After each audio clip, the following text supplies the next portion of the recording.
লালমনিরহাটের আদিতমারীতে শিশু শিক্ষার্থীর বস্তাবন্দি মরদেহ উদ্ধারের ঘটনায় মূল অভিযুক্তকে আটক করে থানায় নেওয়ার সময় স্থানীয়দের হামলার শিকার হয়েছে পুলিশ।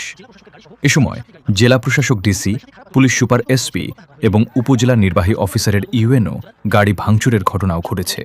ওই সমাজ থেকে ওনাকে বাদ দিয়েছে, ওই কারণে আমি বলে নাকি কি বলছি ওনার নামে। পুলিশ ও স্থানীয় সূত্র জানায়, সোমবার বিকেল থেকে নন্দিনী নিখোঁজ ছিল।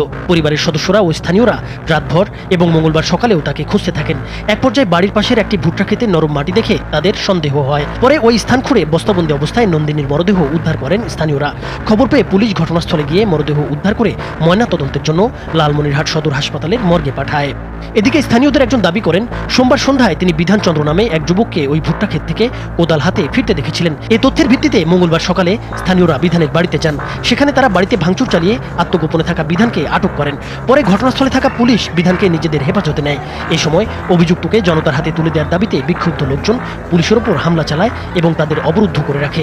খবর পেয়ে লালমনিরহাটের পুলিশ সুপার ঘটনাস্থলে গেলে তিনিও অবরুদ্ধ হয়ে পড়েন। একইভাবে ক্রাইম সিন ইউনিট, সদর থানা, টালিগঞ্জ থানা, ডিবি পুলিশ, ফায়ার সার্ভিসের 2টি ইউনিট এবং বিজিবির সদস্যরাও ঘটনাস্থলে গিয়ে জনরোষের মুখে পড়েন।